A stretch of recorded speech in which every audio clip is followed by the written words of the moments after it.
is weeping, He hears your heart cry.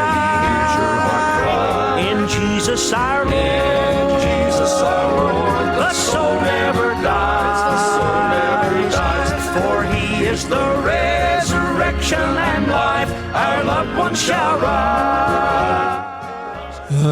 uwo Yesu rero niwe muzuko, ni nawe bugingo. Ku bafite ibyo byiringiro mwese ndabaramukije mu izina ry'umwami wacu Yesu Kristo. Ariko kandi n'abadafite ibyo byiringiro nabo uyu munsi wa none ndabaramutsa, ariko kandi mbifuriza kugira ngo nabo basogongere bumve uburyo umwami wacu agira neza. Icyo nzi cyo nuko umunsi w'agakiza witwa none. Uyu munsi ndagira ngo tuvuge ku bijyanye n'agakiza. Tumaze iminsi tuvuga ku bintu bijyanye no kwizera, ariko kandi kwizera bigira iherezo ryabyo. Ntabwo wizera ngo bigarukire aho ngaho, oya. Urizera maze uko kwizera kwawe ukagira ikindi kintu kubyara.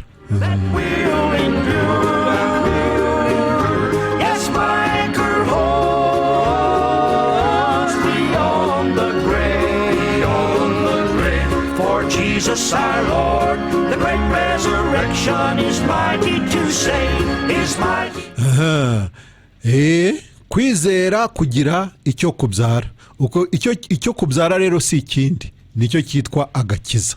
Kwizera guhesha agakiza. Iki kintu cyo tugiye kuganiraho none, kandi tukiganiraho ngira ngo muzi aho twahereye, mukamuzi n'impamvu ituma tukivugaho, nuko iki kintu ari ikintu kiza gisubiza, cyangwa se kuri babandi batabashije kubona iki gitabo cyiswe Ibanga ry'ubugingo buhoraho igice cya 2. Iki gitabo kiza kigaragaza ibintu bijyanye no kwihana, kwizera n'agakiza. Twavuze rero ku bintu bijyanye no kwihana tubitindaho, tuvuga ibintu bijyanye no kwizera tubitindaho. Uyu munsi turavuga ku bintu bijyanye n'agakiza. Ibintu rero bikaba ari ibintu by'ingenzi, ibintu bikomeye, kuko nta kintu kirenze agakiza ubundi.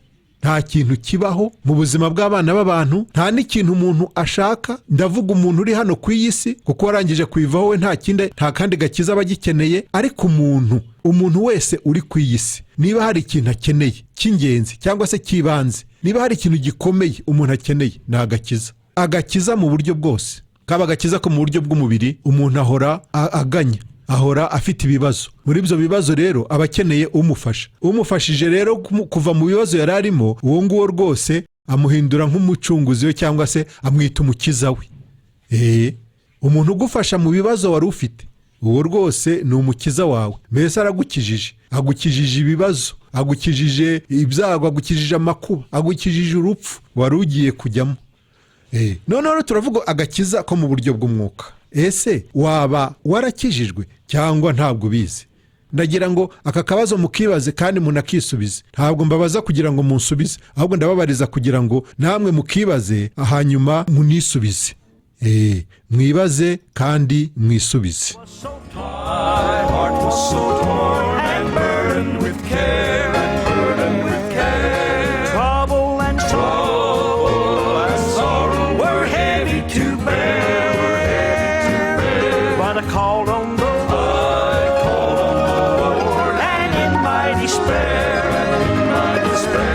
Icyonzi cyo rero nuko nta muntu n'umwe ushobora gukizwa ngo abiyoberwe. Nta ushobora gukizwa ngo abiyoberwe. Ikibazo ahubwo nuko hari uwavuga ko we yakijijwe, ariko kandi ntabe yamenya igihe yakirijwe.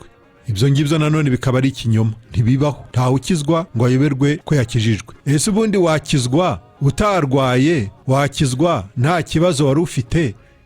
Uwarohowe mu mazi ntuwaguyemo, n'umunyabyaha nawe utaramenya ko ari umunyabyaha, utarababazwa n'ibyaha, utarumva ukuntu ibyaha bimuteza ingorane, uwo nguwo nawe agakiza ke kashyirwaho akabazo.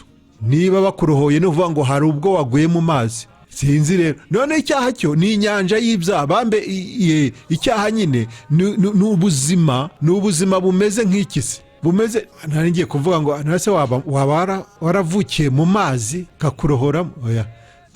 Nta wavukiye mu mazi, twese twavukiye umusozi hanze. Niba twisanze mu mazi, ubwo nuvuga ngo hari igihe twaguyemo. Hari igihe twaguye mu mazi, ariko kandi twaravukiye umusozi. Twavukiye umusozi, ariko kandi tuza kwisanga igihe kimwe twaguye mu nyanja. iyo nyanja rero ariyo si y'ibyaha, hari uwaje kuyiturohoramo. uwo niwe turi kuvuga. turavuga Yesu nk'umukiza w'abari mu isi, turavuga Yesu nk'umucunguzi w'abanyabyaha, waje agahinduka icyaha kugira ngo duhinduke gukiranuka kw'Imana. uwikoreye imitwaro yacu yose, imitwaro y'ibyaha akayishyiraho kugira ngo duhinduke abakiranutsi. My heart was so torn and burdened with care, trouble and sorrow were heavy to bear. igitabo cya gatatu cyo rwose cyavuga ku buzima bwa nyuma y'agakiza, ariko ubu ngubu twe turacyari ku cya kabiri kivuga ku kwihana, kwizera n'agakiza. umuntu wihannye ni nawe ubasha kwizera, kandi umuntu wizeye ni nawe ubasha gukizwa. iki kintu cyumvikane neza. ninde ubasha gukizwa? ninde ubasha kubona ubugingo? ni umuntu wizera. ese waba wizera?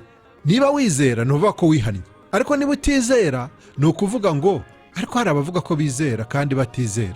iki kintu nacyo gishobora kuba ari ikindi kibazo. abantu bose bavuga ko bizera, kandi koko nawe unabirebye hari abizera ariko kandi bakaba bizera nabi. ukizera maze ugasanga kwizera kwawe ntawe gutaniye no kwa shitani, kuko ngo n'abadayimoni nabo barizera. urizera ariko se wizera iki? ni ukuri Imana igufashe uyu munsi wisobanukirwe, wibaze kandi wisubize. ese koko warakijijwe? waba warakijijwe se utabizi? warabyutse usanga wakijijwe, cyangwa agakiza waragashatse? ese agakiza karashakwa? iki nacyo ni ikindi kibazo. hari uwakubwira rwose ko kadashakwa, ahubwo ariko kagushakisha aho uri. niba se kagushakisha karakubonye? karakubonye ku gakiza? ubwo kagushakishaga karakubonye? none se kagushakisha kaba karakwiyeretse? niba karakwiyeretse se warakakiriye? kaje kagushaka, reka tuvuge ko kaje kagushaka koko. Imana yaradushatse, yakunze abari mu isi, imaze kubakunda ngo itanga umwana wawe w'ikinege kugira ngo uwizera wese akizwe.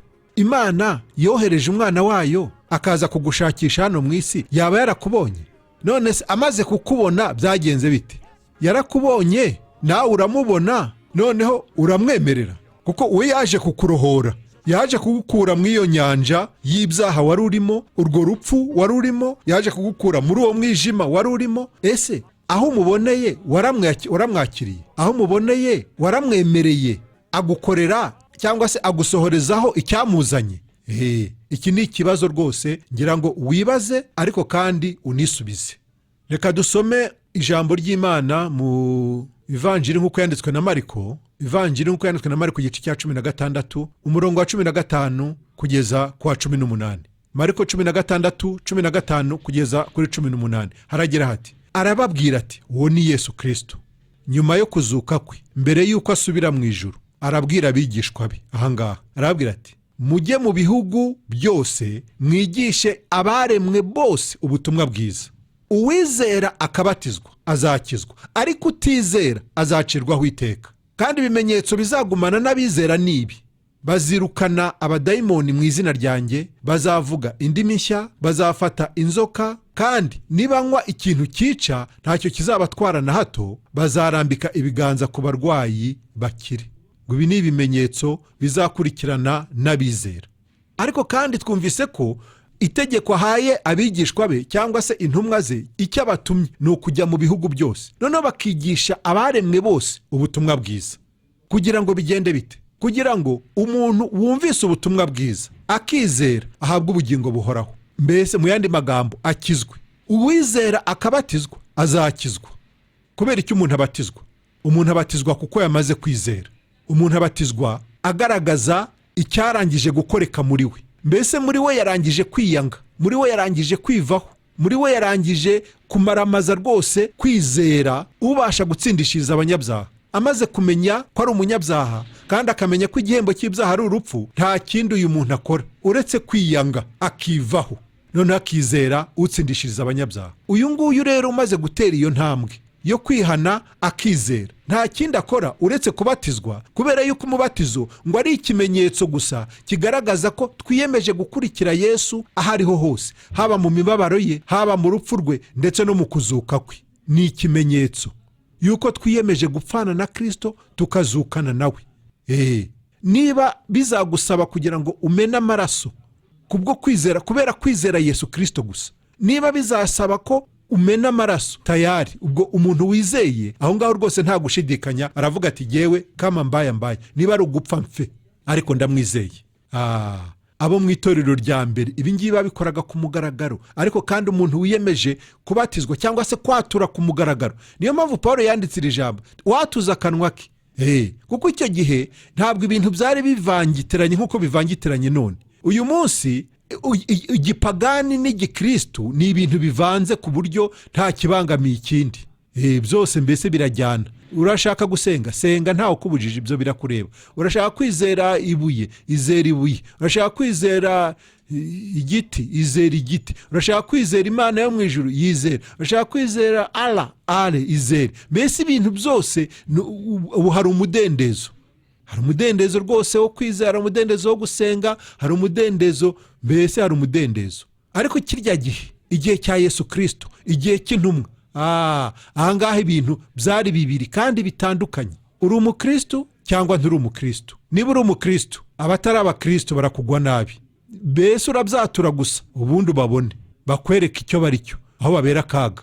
Niyo mpamvu rero abakristo nabo buzuye umwuka wera, itorero rikivuka bajyaga ku karubanda bakabyamamarizaho, genda umukristo. Murashaka kwica, dore ijosi ngiri bakaritega. Kubera ko ibintu byari bisobanutse, ibintu byari bivanguye, nta bintu byo kumvikana, byo kujya inama cyangwa se byo sinzi ukuntu nabivuga, nta kompromisiyo cyangwa se nta bintu by'imishyikirano. Mishyikirano. Uri umukristo, uribuka Paulo, uyu nguyu wanditse ikintu cyo kwatura. Uyu nguyu rwose we yagendaga ahigisha uruhindu abantu bitwa abakristo. Aho yumvise ngo barasenga, aho yumvise ngo ni abakristo, akaba yabaguye mu ijosi, gakurubana akajya kujugunya mu nzu z'imbohe. Abo kwicwa bagapfa nk'aba Stefano, bagaterwa amabuye bikarangira.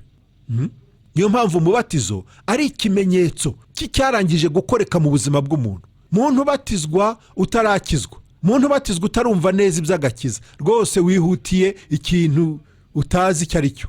Ntabwo ari byo. Ugomba kubanza gukizwa mbere yo kubatizwa. Kuko gukizwa ni ikimenyetso cyangwa se ni ingaruka zo kwizera.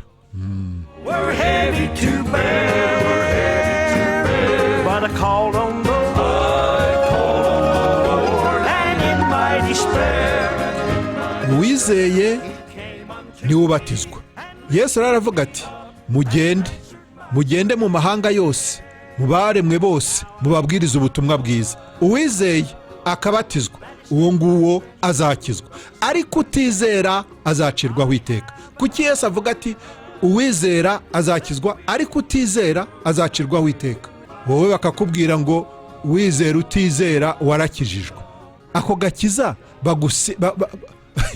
bagusindiriye, rero gusindira mu Kinyarwanda sinzi ko bagutsindagira. Ako gakiza bagutsindagira urakemera cyangwa ntukemera? Abakagutsindagira se nibo bakiza, nibo bakiza bawe, nibo bagukiza.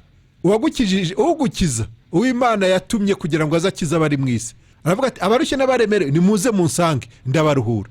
Ariko yavuze ati mwararuhutse, ntacyo byo kunsanga, ntabyo mwikwirwa mutakaza umwanya wo kunsanga. Ariko barayaje, hari ibintu njya numva hano hanze nkibaza niba bashyira no mu gaciro byibura basi ngo banatekereza, bavuga ati ariko se ibi bintu turi kuvuga bibaho? Nibyo twihimbiye se? Nibyo byabayeho? Hari undi wogeze avuga nk'ibyo tuvuga twebwe? Ndavuga mu bantu bitwa abavuga butumwa. Rwose mumbabarire rwose, ntiamuteze amatwi, ntiamunyumva bantu muvuga ubutumwa, ariko kandi mukaba muvuga ubutumwa bundi. Mumbabarire, mubanze mwibaze namwe, mwishyireho akabazo, muvuge muti ariko se ibi bintu tuvuga hari undi muntu wigeze abivuga? None se niba nta undi muntu wigeze abivuga, ubu ngubu ni mwebwe ba mbere. Ibyo muvuga ntabwo ari Yesu wabivuze, si n'umwe mu ntumwa za Yesu Kristo zabivuze. Iyo wibajije uti ibi mvuga hari undi wigeze abivuga, wumva igisubizo ari ikihe? Hari ubona n'umwe? Hari ubona n'umwe wigeze avuga ibyo uvuga? Yesu aravuga ati nimugende mu mahanga yose, mubwirize abari mu isi bose, cyangwa se abantu bose, cyangwa se abaremwe bose ubutumwa bwiza. Uwizera akabatizwa azakizwa, ariko utizera azacirwaho iteka. Ubu ni Yesu wabivuze. Wowe utireka iteka ryarangije gucirwa kandi ryaciwe ku musaraba. Nyamara aha Yesu aravuga yaravuye ku musaraba, yarazutse mu bapfuye, agiye gusubira mu ijuru. Utizera azacirwaho iteka, ariko uwizera wese azakizwa. Reka dukomeze mu gice cya 12 cy'ivanjiri nk'uko yanditswe na Yohana. Igice cya 12 cy'ivanjiri nk'uko yanditswe na Yohana, umurongo wa 48.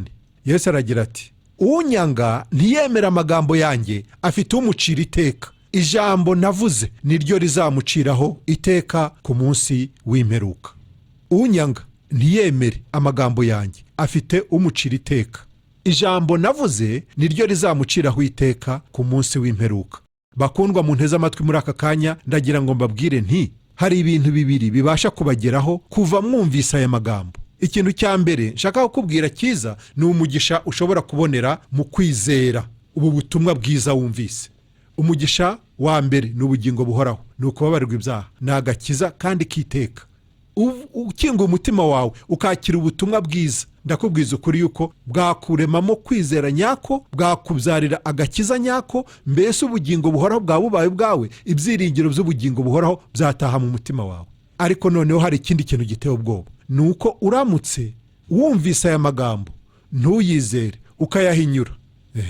Yesu ati, ntawe nzaciraho iteka, ariko ijambo navuze niryo rizaguciraho iteka ku munsi w'imperuka. Ijambo Yesu yavuze niryo rizaguciraho iteka ku munsi w'imperuka.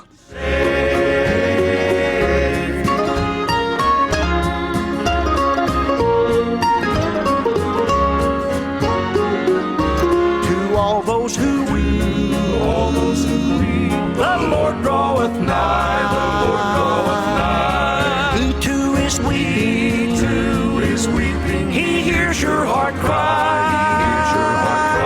In Jesus our Lord, the soul never dies, for He is the resurrection and life. Our loved ones shall rise. Now I have a hope that is steadfast and sure. I have an anchor that will endure. Yes, my anchor holds beyond the grave. For Jesus our Lord, the great resurrection is mighty to save. Zo ni indirimbo z'abacunguwe rero, ubwo tuba twinjiye iwacu ariko pana mu mubiri. iwacu mu mwuka, mu ijuru, aho tuzaba ati Pawulo ati muhoze umutima ku byo mu ijuru apana ku byo mu isi. Hari igihe rwose twinjira muri ndomboro ya Jezi, niba ari ndomboro ya Jezi, twagiye mu mubiri, ariko hari igihe nanone twinjira mu bihimbano by'umwuka, cyangwa se tukaryoherwa n'uturirimbo twiza nk'utu ngutu tudukumbuza ibyo Yesu yadukoreye. Yesu yadukoreye byiza byinshi rero, ibyiza bitagira ingano.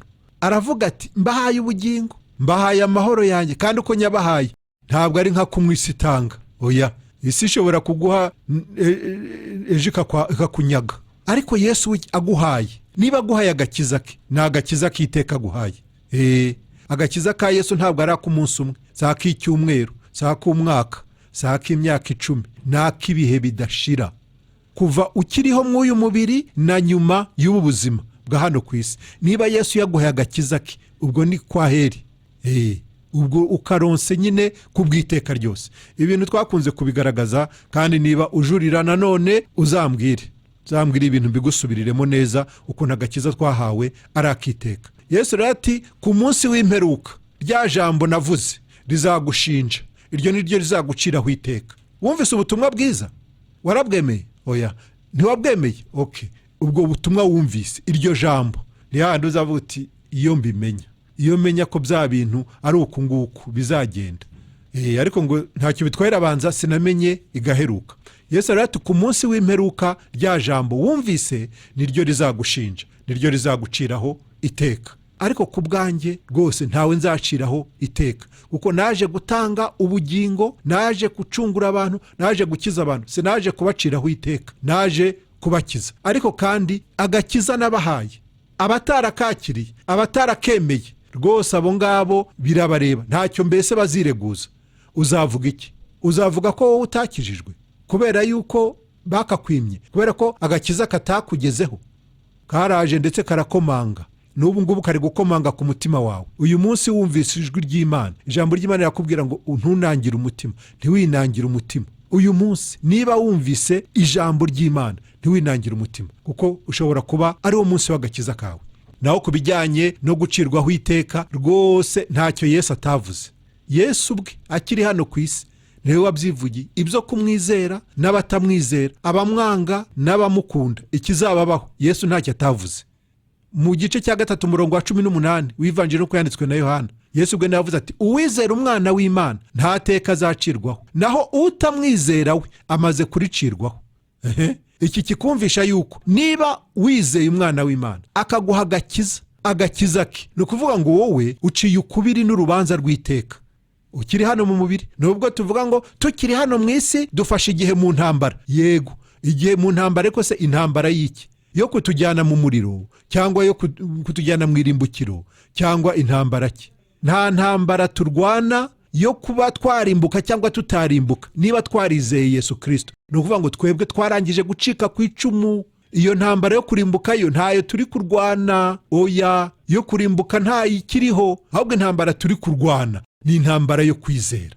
Kwizera iki? Kwizera ijambo ry'Imana. Ijambo ry'Imana rituyobora mu bushake bw'Imana, kandi igihe cyose turi mu bushake bw'Imana tuzaba turi mu busabane bwiza n'umubano mwiza n'Imana yacu. Icyo nicyo turwana nacyo gusa, kugira ngo umwanzi ataduca muri humye. Nubwo twabonye ubugingo, ariko kandi ubuzima bwacu bukaba bubi tukiri hano ku isi, kuko Imana icyo itwifuriza ni ukugira ngo tugire ubuzima bwiza. Yesu ati naraje kugira ngo zibone ubugingo kandi zibone bwinshi, haba mu mwuka haba mu mubiri. Mbese dukwiriye kugira ubuzima bwiza kubwo kwizera ijambo ry'Imana.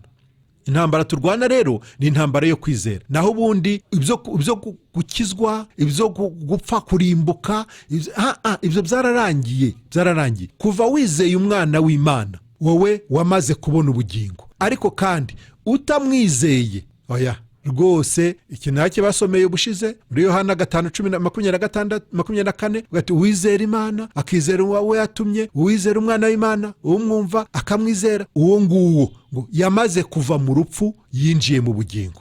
Tukiri hano ku isi, turi mu uyu mubiri, rwose tubasha kuririmba intsinzi, tukaririmba haleluya. Ubwo Yesu yapfuye, jyewe singipfuye. Coca-Cola hari ukuntu tujya tukaririmba, kandi wakumvise neza kakakugwa neza. Niba yarapfuye, ntabwo ngipfuye. Kuki yapfuye? Ni ukugira ngo yishyure umwenda w'ibyaha byanjye. Mbese byagombaga kunyica nibyo yazize. None ubwo nzapfa nzira iki?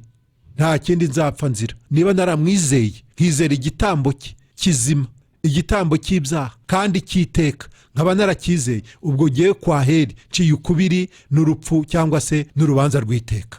Ariko akaga ari nacyo gituma tuvuga ubutumwa ijoro n'amanywa, ni ukugira ngo aba bose bataramwizera, aba bose batarumva ubutumwa bwiza, babashe kubwumva maze bizere bakizwe. Ubu nta kindi kituraje ishinga uretse abatarakizwa. Naho abakijijwe bo, rwose abo ngabo nshobora kubabwira nti mwebwe ni mugarame mugereka akaguru ku kandi, muvuge muti Mana ushimwe kubera yuko twarusimbutse. Ubu ntitugipfuye ukundi kubera yuko hari igitambo cyatanzwe mu cyimbo cyacu.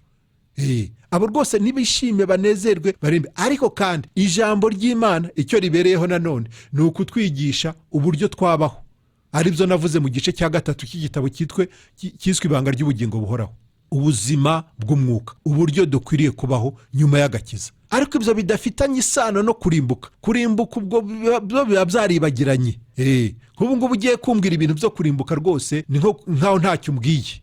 Shobora kuzana ubutumwa bwawe, nimutitonda ngo mwitondere amategeko y'Imana muzarimbuka niki, nkicomokera. Niba hari mu rusengero, niba hari mu giterane, hose uzanye ibintu nk'ibyo ngibyo, genda abantu ibyo ntibindeba, ibyo si ibyanjye, ngewe nkigendera. Imana ni nziza. Yesu watugiriye neza, Yesu waduhaye agakiza ku buntu, rwose sinzi ko nagushima. Wagize neza. Ku murongo wa 19 w'ivanjiri uko yanditswe na Yohana igice cya 3 n'umurongo wa 19, avuga ati uko gucirwaho iteka nuko umucyo waje mu isi, abantu bagakunda umwijima kurutisha umucyo, babitewe nuko ibyo bakora ari bibi. umucyo uraje, umucyo uje kumurikira abantu bari mu mwijima. Abantu bati wa mucyo guma aho ngaho. Kuko ibyo turi kwikorera aha ngaha ni ibintu rwose bitunejeje twebwe, ariko kandi nubwo bitunejeje ntabwo bigomba kujya ku mucyo, ntibigomba kujya ahagaragara, ntibigomba kujya ahaboneka. Tekereza nawe, umuntu ari gukora ibintu bitari byiza, nawe ubwo azi ko atari byiza, kubera yuko iyo amenya ko nta kibazo biteye ntabwo yari kwirirwa yanga umucyo. Ariko yanze umucyo kubera ko azi ko n'ibyo ari gukora nabyo atari byo, ko nibijya ku mucyo abantu barabibona, ibintu mbese birajya ku karubanda, kandi ibi bintu atari byo. Rwose Imana idufashe twumve neza ubutumwa bwiza, ntihagire umuntu uzongera kutubeshya ngo atuvangire aduteshe, kuko yewe umuntu ubuze umuntu agakiza, rwose uwo muntu arenze kuba umurozi.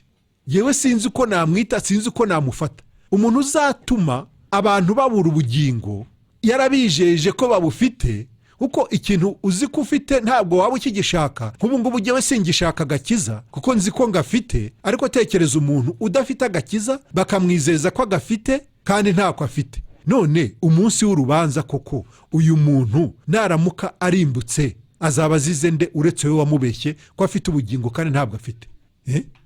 Nta kibazo rwose, igumira aho ngaho, byararangiye. Umuntu agategereza yagira atya akabona wa munsi urageze, wa munsi wagera bakabona none wowe bite byawe, ufite pasiporo, niba ari pasiporo cyangwa visa, urajya mu ijuru cyangwa ntujya mu ijuru? Visa y'ijuru urayifite? ngo wapi, ngo ariko ngo bari bambwiye ko nta kibazo, ngo natwe twese ngo n'abatizera nta kibazo ngo bazajya mu ijuru. Ninde wabikubwiye? Nuriya uri hariya mu muriro, musangeyo nawe. Ariko rwose gakabigasekwa nka keza. Biko ubwo koko bizaba bikumariye iki? Wowe uzi neza ko ibyo uri kuvuga nawe utabihagazeho, kuko nta muntu wakijijwe wavuga ibi bintu, nta wakijijwe wavuga ibi bintu. Ababivuga ni abatarakizwa. Ariko Yesu ako Satani ni mubi kweri. Satani uzi ko ashobora kukuvugisha ibintu ukagira ngo ni ibintu bizima, kumbi wumvise umuntu uvuga Yesu kweri nk'umukiza waje gukiza abari mu isi. Ariko rero na wa mugore mu byakozwe n'intumwa 19, ngo hari umugore waraguraga, ngo wagendaga yirukanka inyuma ya ba Paulo na Sila buri munsi, genda avuga ati aba n'abakozi b'Imana barigisha inzira y'ukuri, inzira y'agakiza, ni mu bubumvire. Kumbi nawe ngo si umwuka w'Imana yamuvugishaga, ahubwo ni dayimoni. Ngo byageze aho Paulo arahindukira cya dayimoni ati muvemo mu izina rya Yesu, ngo dayimoni ihera kwimuvamo. Si igitangaza rero ko n'abantu bavuga iby'agakiza cyangwa se bavuga ibyo Yesu yakoze ku musaraba bashobora kubivuga, ariko kandi babivugishwa n'umwuka wundi. Iki kintu kiratangaje cyane, kwizeza umuntu ibitangaza. Umuntu utizera Yesu ukamwizeza ko ngo yakijijwe nta kibazo afite ubugingo, ni ikintu giteye ubwoba icyo ngicyo.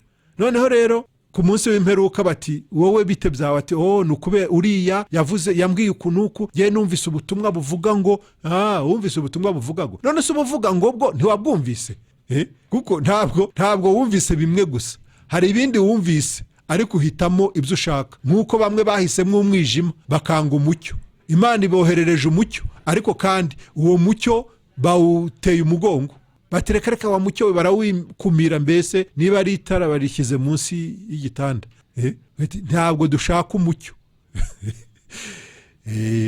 Ngo rwishigishe ararusoma rero, kandi ngo agapfa kaburiwe n'impongo. Iyo tuvuga ubutumwa bwiza tuba tuburira abantu kugira ngo bave mu nzira y'urupfu binjire mu nzira y'ubugingo. Kuvuga rero ngo ntabwo wakijijwe kubera yuko utumvise, ibyo ngibyo ngira ngo ntabwo uzigera ubyitwaza, kuko niba ari ukumva ko urumvise. Ku murongo wa 36 w'igice cya 3 cy'ivanjiri uko yanditswe na Yohana, akagira hati uwizera uwo mwana aba abonye ubugingo buhoraho, ariko utumvira uwo mwana w'Imana nta bugingo buhoraho afite, ahubwo umujinya w'Imana uri kuri we. Uwizera uwo mwana w'Imana aba abonye ubugingo buhoraho. Nibyo nababwiraga. N'ubwo ugiye kumbwira ibintu by'urubanza, ibintu byo kurimbuka, ibintu byo muriro n'iki, wapi? Donc uburi kuvuga guti nyuma yahuye. Uburi gutakaza umwanya wawe, ibyo bintu ntibindeba, nta nubwo nabitega amatwi, nta nubwo mbikeneye, kuko ibyo ntibindeba. Kubera iki? Kuko narangije kwizera umwana w'Imana. Kandi uwizera uwo mwana aba abonye ubugingo buhoraho. Ntabwo bivuga ngo azabona ubugingo buhoraho. Aba abubonye. Iyo umwizeye gusa uba ubonye ubugingo buhoraho. Ariko kandi si kwa kwizera nyine ko mu magambo nanone birumvikana. hari ukwizera, kandi kwizera gufite inkomoko nyine ishingiye ku ijambo ry'Imana. Ijambo ry'Imana ryamurikiye umutima wawe, umutima wawe ukorwaho, umaze kwitahura umanika amaboko, wivaho, uriyanga, noneho wizera utsindishiriza abanyabyaha. Uku niko kwizera gutanga ubugingo. naho ubundi ko mu magambo gusa hose subira mwaya magambo, Yesu ndakwihaye, Yesu ndakwihaye, nanze Satani, ibyaha byanjye byose Imana bibabarire. Ibyo uvuga byose utegetswe n'umuntu kuvuga ntabwo ari byo bigaragaza kwizera, nta nubwo bibasha kugira icyo bikumarira, nta bugingo biguha. Byo ni ibigambo usubiyemo, ni ibigambo uvugishijwe, ariko kandi ntabwo ari amagambo aturutse mu mutima wamenaguwe n'inyundo y'ijambo ry'Imana, wawe umutima wacumitswe n'inkota y'ijambo ry'Imana. Kuko umuntu watuye yatujwe no kwizera ijambo ry'Imana yumvise avuga ukwe, nk'uko mbese uzi Zakayo yatuye. Ariko noneho Yesu ati uwizera uwo mwana aba abonye ubugingo buhoraho, ariko utumvira uwo mwana w'Imana nta bugingo buhoraho afite. Yesu ntabwo aca iruhande, ibintu arabivuga ku mugaragaro, ibintu birasobanutse. Uwizera uwo mwana w'Imana afite aba abonye ubugingo buhoraho, aba abubonye, ntabwo azabubona, aba abubonye. Ngo ariko utumvira uwo mwana w'Imana nta bugingo buhoraho afite, ahubwo ngo umujinya w'Imana uhora kuri we. Utizera umwana w'Imana, umujinya w'Imana ngo uhora kuri we, umujinya w'Imana uhora kuri we. I have an anchor that will endure. Yes, my anchor holds beyond the grave. For Jesus our Lord, the great resurrection is mighty to save, is mighty to save. Aha, rero ndagira ngo dusoze ko ndabona iminota nayo itatworoheye, nta minota 5 nsigaranye. Ndagira ngo nsoze mbese ndundura, ndagira ngo nzane karundura mbese, cyangwa se conclusion ni iyihe rero, cyangwa se indunduro ni iyihe? Muntu uteze amatwi radio kugira ngo ubashe kumva iki ijambo ry'Imana rivuga. Ijambo ry'Imana ritugaragarije neza ko nta muntu n'umwe ubasha gukizwa atizeye. Mbese ikisabwa kugira ngo umuntu abone agakiza ni ukwizera. Niba baramuka bakubajije icyo kibazo, bakakubaza bati wakora iki kugira ngo ukizwe, wakora iki kugira ngo ubone ubugingo buhoraho, wakora iki kugira ngo uce ukubiri n'urubanza rw'iteka, wowe igisubizo ni izere umwami Yesu. Ntabwo ari ugupfa kwizera gusa, ni ukwizera umwami Yesu, kuko umwami Yesu niwe gusa muhesha bugingo, niwe uhesha ubugingo abamwizera bose. None banakubajije ikindi kibazo nanone bati wakora iki kugira ngo ujye mu irimbukiro cyangwa mu muriro utazima, ni iki wakora kugira ngo ujyeyo? Ngira ngo ikintu ushobora gusubiza nanone cyoroshye, ikintu igisubizo mbese cyahuranije gisobanutse, nuko bavuga uti ni ugusuzugura amaraso yamenetse ku bw'abari mu isi, ni ukwanga kwizera uw'Imana yatumye kugira ngo abe umucunguzi w'ab'isi. Icyo ni igisubizo cyoroshye kandi gisobanutse, kigaragaza icyo umuntu yakora kugira ngo ajye mu muriro utazima. Nta kindi wakora kugira ngo ujye mu muriro utazima uretse kutizera gusa igitambo cy'umwana w'Imana, igitambo cya Yesu Kristo. Nta kindi wakora kitari icyo ngicyo. Utizeye, kutizera kwawe niko kuzatuma ujya mu muriro, niko kuzakubuza ubugingo, naho ubundi nta kindi kintu na kimwe wakora kugira ngo ubone ubugingo. Kandi nanone kugira ngo ubure ubugingo, ariko kandi nanone kugira ngo ubone ubugingo nanone nta kindi wakora, ni kimwe gusa, ni ukwizera umwana w'Imana, ni ukwizera Yesu Kristo. Mukundwa rero, ndangiza ndagira ngo nkumvishe yuko utagomba kuzuyaza muri aka kanya ucyumva aya magambo. Iki ijambo ry'Imana rigusaba ni uko utanangira umutima wawe. Akira agakiza uyu munsi, kuko umunsi w'agakiza ni none. Imana yatugeneye umunsi, uwo munsi witwa none, uwo niwo munsi tubasha gukirizwamo. Warakijijwe, Imana ishimwe. Nturakizwa, emera kwakira Yesu none kugira ngo ubone ubugingo buhoraho. Ni ukuri ndakwinginze, uyu munsi ntibukwirane, umunsi ntukurenge utizeye uyu mwami Yesu kugira ngo ubone ubugingo buhoraho. Ndangirije ahangaha rero bakundwa, ariko kandi mbasaba kugira ngo dukomeze tugume muri uwo mwuka, kuko ijambo ry'Imana hari abantu bariho amasaha ariko kandi bataritindaho. nk'ubu ngubu akaba yariteze amatwi, wenda yakurikiye koko kuva ntangiye kugeza ndangije, ariko kandi naba ndangije ntagire akanya ko gukomeza kuritekerezaho ngo ukore meditasiyo uvuga uti ariko se ibyo numvise koko. Nicyo cyatumye Pawulo ashima abantu b'i Beroya ngo bo ntabwo barekeragaho ngo cyangwa se ngo birangiriraho, oya, ngo basubiraga mu byanditswe bakagenda bakarondora mu byanditswe kugira ngo barebe niba koko ibyo bigishijwe ariko bivuga mu byanditswe byera. Nawe rero ngo sabye kugira ngo ukora ubushakashatsi, muhaye ibyanditswe bikeya gusa, ariko kandi ibyanditswe ni byinshi bigaragaza kwizera, kandi kwizera guhesha agakiza, ariko turi kwiga uyu munsi. Imana yo mu ijuru rero ibagirire neza, tuzongere duhure. Izere rero umwami Yesu, hanyuma ubone agakiza uyu munsi.